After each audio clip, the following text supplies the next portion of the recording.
ഇന്ന് മുസ്ലിം ലീഗിൻ്റെ രാജ്യസഭാ സ്ഥാനാർത്ഥിയുടെ ഒരു പ്രഖ്യാപനം നടന്നിരിക്കുന്നു. ഡൽഹിയിലെ ഏറ്റവും പ്രമുഖനായ കപിൽ സിബലിനൊപ്പവും അതോടൊപ്പം തന്നെ കേരളത്തെ ബാധിക്കുന്ന, ഇന്ത്യയിലെ ന്യൂനപക്ഷങ്ങളെ ബാധിക്കുന്ന ഒരുപാട് പ്രമാദമായ കേസുകളിൽ തൻ്റേതായ കയ്യൊപ്പ് ചാർത്തിയിട്ടുള്ള ഒരു വ്യക്തിത്വ ഉടമയാണ് അഡ്വക്കേറ്റ് ഹാരിസ് ബീരാൻ. അദ്ദേഹത്തിൻ്റെ തലയെടുപ്പ്, അദ്ദേഹം നാഷണൽ KMCCയുടെ അധ്യക്ഷൻ എന്നതിനപ്പുറം ഡൽഹിയുടെ ഒരു പരിച്ഛേദം അല്ലെങ്കിൽ ഡൽഹിയുടെ ശ്വാസനിശ്വാസങ്ങളിലൊക്കെ അദ്ദേഹത്തിൻ്റെ ചില കയ്യൊപ്പുകൾ ഉണ്ടായിട്ടുണ്ട്. ഇനി ഈ മറ്റു പല കേസുകൾ വന്നാലും മുതിർന്ന അഭിഭാഷകർക്കൊപ്പം അദ്ദേഹം കപിൽ സിബൽ പോലെ, അതുപോലെ തന്നെ മനു അഭിഷേക് സിംഗ്വിയെ പോലെ, അങ്ങനെ തുടങ്ങിയിട്ടുള്ള സുപ്രീം കോടതിയിലെ ലീഡിംഗ് അഭിഭാഷകരോടൊപ്പം അദ്ദേഹത്തിന് സഹായിയായിട്ടോ അല്ലെങ്കിൽ അദ്ദേഹത്തിൻ്റെ അവരുടെ ടീമിലുള്ള അംഗമായിട്ടോ ഒക്കെ അദ്ദേഹത്തിൻ്റെ പ്രവർത്തനം വളരെ വലുതാണ്. മുസ്ലിം ലീഗിനെ സംബന്ധിച്ചിടത്തോളം മുസ്ലിം ലീഗിന് യുവാവാണോ എന്ന് ചോദിച്ചാൽ അദ്ദേഹത്തിൻ്റെ പ്രായം ഒരു പക്ഷേ 40-50 കടന്നിരിക്കാം. പക്ഷേ എങ്കിൽ പോലും ഒരു പുതിയ മുഖം, നമ്മൾ ഇതുവരെ കേട്ട് പരിചരിച്ചിട്ടില്ലാത്ത ഒരു പുതിയ മുഖത്തെ മുസ്ലിം ലീഗ് അവതരിപ്പിക്കുന്നതോടുകൂടി ഈ ഒരു തീരുമാനം വളരെ ശരിയായിരുന്നു എന്നാണ് എനിക്ക് തോന്നുന്നത്. കാരണം ഒരു ചിരപരിചിതമായിട്ടുള്ള കുറേ ആളുകളെ തന്നെ മുൻനിർത്തി മുന്നോട്ട് കൊണ്ടുപോകുന്ന ഒരവസ്ഥയിൽ നിന്ന് മുസ്ലിം ലീഗ് മാറി പുതിയ ഒരാളെ അവതരിപ്പിക്കുന്നു. മാത്രമല്ല ഡൽഹിയിൽ തന്നെ അദ്ദേഹത്തിൻ്റെ ക്യാമ്പ് ഓഫീസും, ഞാൻ അദ്ദേഹത്തിൻ്റെ ക്യാമ്പ് ഓഫീസിൽ പോയിട്ടുണ്ട്. അപ്പോൾ വളരെ സൗമ്യമായിട്ട് സംസാരിക്കുന്ന, വളരെ ആകർഷണീയമായിട്ട് സംസാരിക്കുന്ന, ആരുമായിട്ടും സംസാരിക്കുമ്പോൾ തന്നെ നമുക്ക് അദ്ദേഹത്തോട് ബഹുമാനം തോന്നിപ്പോകും. പിന്നീട് എനിക്ക് അദ്ദേഹത്തിൽ 2 കാര്യം ഞാൻ ദർശിച്ചത്: കാര്യങ്ങൾ ചോദിച്ചറിയാൻ അദ്ദേഹത്തിൻ്റെ ഒരു മിടുക്ക്, പിന്നെ ഒന്ന് അദ്ദേഹത്തിൻ്റെ ഒരു വിനയം, പിന്നെ മറ്റു പല സന്ദർഭങ്ങളിൽ ഇനിയിപ്പോൾ മുസ്ലിം ലീഗിൻ്റെ സംസ്ഥാന കമ്മിറ്റിയോ ഒക്കെ യോഗങ്ങളൊക്കെ കൂടുന്ന സമയത്ത് നമ്മളവിടെ കണ്ടാൽ നമ്മൾ ഒന്ന് കൈ ഉയർത്തി കാണിച്ചാൽ ചിരിച്ച് നമ്മളുടെ അടുത്തേക്ക് വരും. അങ്ങനെ ഒരു വളരെ സുപ്രീം കോടതിയിലൊരു അഭിഭാഷകനാണ് എന്ന ഒരു ജാടയൊന്നും കൂടാതെ വളരെ സൗമ്യനായി പെരുമാറാൻ, ആരെയും പെട്ടെന്ന് വാക്കുകളിലൂടെ ആകർഷിക്കാൻ കഴിയുന്ന ഒരു വ്യക്തിത്വത്തിനുടമയാണ് അദ്ദേഹം. സ്വാഭാവികമായിട്ടും ലീഗിൻ്റെ ഒരു തീരുമാനം, എൻ്റെ വ്യക്തിപരമായ അഭിപ്രായം പറയുകയാണെങ്കിൽ ലീഗിൻ്റെ ഈ ഒരു ഡിസിഷൻ വളരെ നല്ലൊരു ഡിസിഷനാണ് എന്നാണ് എനിക്ക് തോന്നുന്നത്. കാരണം കാലങ്ങളായിട്ട് നമ്മൾ കണ്ടുവന്ന കുറേ പേരുകളിൽ നിന്ന് പിന്നെ മറ്റൊരു കാര്യമുള്ളത്, മുസ്ലിം ലീഗിനകത്ത് ഇപ്പോൾ പുറത്ത് വന്നിരുന്ന ഒരുപാട് പേരുകളുണ്ടായിരുന്നു. യൂത്ത് ലീഗിൻ്റെ ഭാഗത്തു നിന്ന് തന്നെ ദേശീയ തലത്തിലും സംസ്ഥാന തലത്തിലും ഒക്കെ പ്രവർത്തിക്കുന്ന ഒത്തിരി ആളുകളുടെ പേരുകൾ മുസ്ലിം ലീഗ് ചർച്ചയിൽ മാധ്യമങ്ങൾ ഉയർത്തിക്കൊണ്ടുവന്നിരുന്നു. മുസ്ലിം ലീഗ് അത് ചർച്ച ചെയ്തോ എന്ന് നമുക്കറിയില്ല. ചർച്ച ചെയ്താലും ഇല്ലെങ്കിൽ എന്തായാലും സ്വാഭാവികമായിട്ടും ചർച്ച ചെയ്തായിരിക്കും ഇത്തരം ഒരു തീരുമാനത്തിലേക്ക് എത്തിയിട്ടുണ്ടാവും. ശരിക്കും ഇവരുടെ ഈ മാധ്യമങ്ങൾ ചർച്ച ചെയ്ത ഈ പേരുകളേക്കാൾ ഹാരിസ് ബീരാൻ എത്ര കണ്ടാണ് ഈ ഒരു വിഷയത്തിൽ സ്വീകാര്യനാകുന്നത്? അത് ഇവിടെ പറഞ്ഞ പോലെ തന്നെ മുസ്ലിം ലീഗ് എടുത്ത രാഷ്ട്രീയ തീരുമാനം ഉചിതമായ തീരുമാനം തന്നെയാണ്. ഈ കാലഘട്ടത്തിൻ്റെ അങ്ങനെ കൂടിയുണ്ട്. ചില സമയത്ത് എടുക്കുന്ന തീരുമാനങ്ങൾക്ക് അതിന് ഇപ്പം നേരത്തെ പറഞ്ഞ പോലെ യുവത്വമാണോ ഇല്ലയോ എന്നുള്ളത് അതന്നെ. ഇപ്പം ആ വാർത്താ സമ്മേളനത്തിനിടയിലും എനിക്ക് തോന്നുന്നത് നേതാക്കളെ സൂചിച്ചു ഇനി യുവാക്കൾക്ക് ഇനി അവസരം, അങ്ങനെ എന്തോ ഒരു പരാമർശം നടത്തി എന്നാണ് ഞാൻ തോന്നുന്നത്. എനിക്ക് തോന്നുന്നത് അങ്ങനെ ഉണ്ട്. പക്ഷേ നമ്മൾ യുവത്വമാണോ ഇല്ലയോ എന്നുള്ളതല്ല ഇവിടുത്തെ വിഷയം. എനിക്ക് പറഞ്ഞ പോലെ ഹാരിസ് ബീരാൻ എന്നെ വേണമെങ്കിൽ നമുക്ക് രാഷ്ട്രീയ യുവത്വം എന്ന് പറയാം. അതിൽ തെറ്റില്ല. യുവത്വം എന്നുള്ള വയസ്സിൻ്റെ നമ്മൾ സങ്കല്പിക്കേണ്ട ഒരു രാഷ്ട്രീയ യുവത്വമായിട്ട് തന്നെ ഇതിനെ കാണാം. പിന്നെ ഈ പറഞ്ഞതുപോലെ ചില സമയങ്ങളുണ്ട് മുസ്ലിം ലീഗിന് എടുത്ത ഈ അതായത് ഹാരിസ് ബീരാനെ രാജ്യസഭയിലേക്ക് അയക്കാൻ വേണ്ടിയുള്ള തീരുമാനം, അതിൻ്റെ ഒരു സമയം ഒരുപക്ഷെ എന്തുകൊണ്ടാണ് ഇത് മുമ്പ് അങ്ങനെ ചോദ്യം വന്നേക്കാം. മുസ്ലിം ലീഗിന് മുമ്പ് രാജ്യസഭയിലേക്ക് അയച്ച ആൾക്കാരുണ്ട്. അപ്പോൾ അതൊക്കെ എത്രമാത്രം രാഷ്ട്രീയമായിട്ട് ഗുണം ചെയ്യുന്നു എന്നുള്ളതാണ്. ഒരു രാഷ്ട്രീയ പാർട്ടി ഇത്തരം തീരുമാനം എടുക്കുമ്പോൾ പ്രധാനമായിട്ടും ചർച്ചയാകുക അതിൻ്റെ രാഷ്ട്രീയമായി ഗുണം ചെയ്തു എന്നുള്ളൊരു ചോദ്യാമാണ് ഇദ്ദേഹത്തെ. അപ്പം അത് ലീഗ് ചർച്ച ചെയ്യുന്ന, സ്വാഭാവികമായിട്ടും ഈ പറയുന്ന ഒന്നിലധികം പേരുകളുണ്ടാവും, അതും ചർച്ച ചെയ്യും. സ്വാഭാവികമായും ഒരു രാജ്യസഭാംഗം, ഒരു രാജ്യസഭാ സീറ്റ് മുസ്ലിം ലീഗിന് കിട്ടുമെന്ന് പറയുമ്പോൾ സ്വാഭാവികമായിട്ടും അതിൽ ചർച്ച വരും. അതിൽ വനിതാ പ്രാതിനിധ്യം വേണമെന്ന് പറയുന്നുണ്ട്, യുവ പ്രാതിനിധ്യം വേണമെന്ന് പറയും, അതല്ല പഴയ ആൾക്കാരെ വീണ്ടും പരിഗണിക്കണം എന്ന് പറയും. ഇതൊക്കെ സ്വാഭാവികമായിട്ടുണ്ടാകുന്ന. പക്ഷേ അതിലൊക്കെ വന്നപ്പം മുസ്ലിം ലീഗ് വളരെ കരുതലോടെ എന്ന് നമുക്ക് ഇതിനകത്ത് പറയാം, വളരെ കരുതലോടെയും രാഷ്ട്രീയമായിട്ടുള്ള ഡൽഹി കേന്ദ്രീകരിച്ചുള്ള രാഷ്ട്രീയ നമുക്കറിയാം. അഹമ്മദിന് ശേഷം ശരിക്കും ഡൽഹിയിൽ മുസ്ലിം ലീഗിന് ഒരു മുഖമില്ലായിരുന്നു ഇതുവരെ. അപ്പോൾ പിന്നെ ഇവിടുന്ന് പിന്നെ രണ്ട് കാര്യമുണ്ട്. ഒന്ന്, മുസ്ലിം ലീഗിന് ഇതുവരെ ഇല്ലാതിരുന്ന ഒരു വലിയ മന്ദിരമായിരുന്നു, അതിപ്പോൾ ഏകദേശം അതെ വരുന്നുണ്ട്. പിന്നെ രണ്ടാമത് അതിനുശേഷം ഈ അഹമ്മദിന് ശേഷം ഡൽഹിയിൽ മുസ്ലിം ലീഗിനൊരു മുഖമില്ല, ദേശീയ. അതിന് വലിയ പരിഹാരമാകുകയാണ് ഹാരിസ് ബീരാൻ്റെ ഈ രാജ്യസഭ.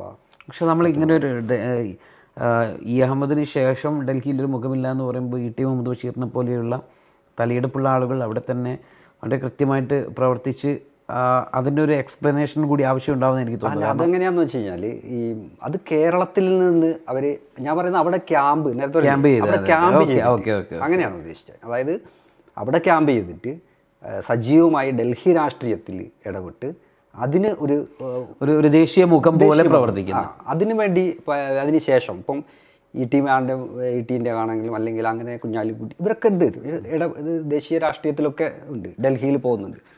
പക്ഷെ അതുപോലെ അല്ലാതെ ഒരു മുഴുവൻ സമയ ഡൽഹി ഇടപെടൽ അത് എല്ലാ പാർട്ടികൾക്കും മുസ്ലിം ലീഗ് ചെറിയ ഒരുപാട് അതിന് ഇനിയും എന്താ പറയുക ഒരുപാട് സാധ്യതയുള്ളൊരു പാർട്ടികൾ കൂടി. അപ്പോൾ അതിലില്ലാതിരുന്നത് ഈ ഹാരിസ് ബീരാനിലൂടെ.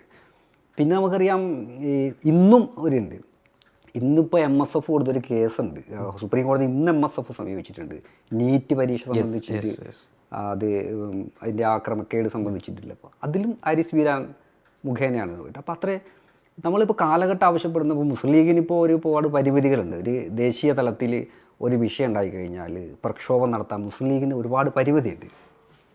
കാരണം അത് കേരളത്തിലാണ് പ്രധാനമായിട്ടും അതിൻ്റെ വേരുകളും അതിനെല്ലാം ഉള്ളത്. പക്ഷേ ഇത് ദേശീയ ഇടപെടൽ എങ്ങനെ നടന്നു കഴിഞ്ഞാൽ മുസ്ലിം ലീഗിൻ്റെ ഈ സമീപകാല ദേശീയ ഇടപെടലൊക്കെ നിയമ പോരാട്ടങ്ങളാണ്. അതും ചെറുതല്ല, മുസ്ലിം ലീഗിൻ്റെ തന്നെ പോരാട്ടങ്ങളുണ്ട്. ബാക്കി ഇവിടുത്തെ മുസ്ലിം ന്യൂനപക്ഷങ്ങളുടെ വിഷയങ്ങളിൽ തെരുവിൽ പോരാടാനും പറ്റില്ലാത്ത വിഷയമാണ്. ഇപ്പോൾ അത് ഓരോ സ്റ്റേറ്റുകളിലും വ്യത്യസ്തമായി അത് തെരുവിൽ പോരാടുന്നതിന് പകരം സുപ്രീം കോടതിയിൽ പോരാടുക. അപ്പോൾ മുസ്ലിം ലീഗിൻ്റെ ഏറ്റവും വലിയ മുസ്ലിം ലീഗിൻ്റെ എന്നല്ല പറയുന്നത്, ന്യൂനപക്ഷങ്ങളുടെ അല്ലെങ്കിൽ വലിയ സംഘടനാശേഷി ഇല്ലാത്ത അല്ലെങ്കിൽ ഇന്ത്യ മൊട്ടാകെ വേരുകളില്ലാത്ത ഇത്തരം പാർട്ടികൾക്കും ഒക്കെ ഇന്ന് ഏറ്റവും വലിയ പോരാട്ടം നടത്തേണ്ടത് തീർച്ചയായും നിയമ പോരാട്ടമാണ്. തെരുവിലിറങ്ങി വലിയ സമരങ്ങൾ നടത്തി ഒരു സമരം വിജയിപ്പിച്ച് കൊണ്ടുവരിക, എന്നിട്ട് മുദ്രാവാക്യങ്ങൾ അത് നടപ്പിലാക്കുക എന്നുള്ളത് വളരെ ബുദ്ധിമുട്ടുള്ള കാര്യമാണ്.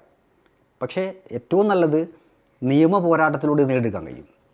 അത് വലിയ വിജയമാണ്. അങ്ങനെ മുസ്ലിം ലീഗ് നേടിയെടുത്ത വലിയ നിയമ പോരാട്ടത്തിൻ്റെ പിന്നിലുള്ള ആൾ തീർച്ചയായിട്ടും ഹാരിസ് ബീരാനാണ് എന്നുള്ളതുകൊണ്ട് തന്നെ ഈ രാജ്യസഭാ അംഗത്വം അതോടുകൂടി അത് മുസ്ലിം ലീഗിന് രാഷ്ട്രീയമായിട്ട് ഏറെ ഗുണം ചെയ്യുന്നത് തന്നെയാണ്. അതോടൊപ്പം ഒരു പരിചിതപ്രജ്ഞനായ ഒരു അഭിഭാഷകൻ എന്ന നിലയിൽ അദ്ദേഹത്തിൻ്റെ സംസാരവും ഹിന്ദിയും ഇംഗ്ലീഷും ഒക്കെ അദ്ദേഹത്തിന് വളരെ സമർത്ഥമായിട്ട് തന്നെ വഴങ്ങുകയും ദേശീയ നേതാക്കളുടെ ബോഡി ലാംഗ്വേജ് മനസ്സിലാക്കി സംസാരിക്കാനും പ്രവർത്തിക്കാനും ഒക്കെ അദ്ദേഹത്തിന് സാധിക്കുമെന്ന്. അതോടൊപ്പം നമ്മൾ എടുത്ത് പറയേണ്ട ഒരു കാര്യം, ഇപ്പോൾ ഇന്ത്യ മുന്നണി അധികാരത്തിലേക്ക്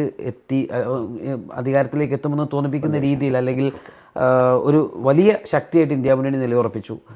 മുസ്ലിം ലീഗ് ചെന്നൈ സമ്മേളനത്തിൽ പ്രഖ്യാപിച്ച ദേശീയ തലത്തിലേക്ക് പുതിയ പ്രോജക്റ്റുകൾ ഞങ്ങൾ അവതരിപ്പിക്കുന്നുണ്ട്. മുസ്ലിം ലീഗ് ദേശീയ തലത്തിൽ വലിയ പ്രാതിനിധ്യത്തോടു കൂടി കടന്നു വരാൻ പോകുന്ന ഒരു വലിയ ഈ ഒരു ഘട്ടത്തിൽ തന്നെ നമ്മൾ ഇപ്പോൾ അസദുദ്ദീൻ ഉവൈസിയുടെ പാർട്ടിയും അതോടൊപ്പം തന്നെ AIUDF നമ്മുടെ അസമിലെ ഒരു ന്യൂനപക്ഷ കേന്ദ്രീകൃത ഒരു പാർട്ടിയും പിന്നെ മുസ്ലിം ലീഗ് പാർട്ടിയും, ഈ മൂന്ന് സംഘടനകളാണ് മുസ്ലിം പൊളിറ്റിക്സ് മുന്നോട്ട് വെച്ച് നീങ്ങുന്നത്. അതിൽ അസമിലെ പാർട്ടി AIUDF അസ്തമിച്ചു പോകുന്നു, അസദുദ്ദീൻ ഉവൈസി ചുരുങ്ങിപ്പോകുന്നു, മുസ്ലിം ലീഗ് വലിയ വളർച്ച ഉണ്ടാകുന്നു. ഈ ഘട്ടം എന്ന് പറയുന്നത് ന്യൂനപക്ഷങ്ങളെ കൂടുതൽ മുസ്ലിം ലീഗിലേക്ക് അടുപ്പിക്കാനും മുസ്ലിം ലീഗിൻ്റെ പ്രവർത്തന മണ്ഡലങ്ങളെ കൂടുതൽ സജീവമാക്കാനുമൊക്കെ മുസ്ലിം ലീഗ് ഒന്ന് ഇരുത്തി ചിന്തിച്ചാൽ അതൊരു പക്ഷേ ദേശീയ തലത്തിൽ ഹാരിസ് ബീരാൻ്റെ ഈ സ്ഥാനാർത്ഥിത്വം കൊണ്ടും ഒക്കെ ഇതൊക്കെ കൂട്ടി വായിക്കുമ്പോൾ മുസ്ലിം ലീഗിന് കൈവന്നിട്ടുള്ളത് നല്ലൊരു അവസരമാണ് എന്ന് വിശ്വസിക്കുന്നതിൽ തെറ്റില്ല അല്ലേ? തെറ്റില്ല, തീർച്ചയായും അതെ. കാരണം മുസ്ലിം ലീഗിൻ്റെ ഇപ്പം ഇതിനൊപ്പം നമ്മൾ കാണേണ്ടത് വെച്ചാൽ 2 രാജ്യസഭാ അംഗങ്ങളാകുകയാണ്.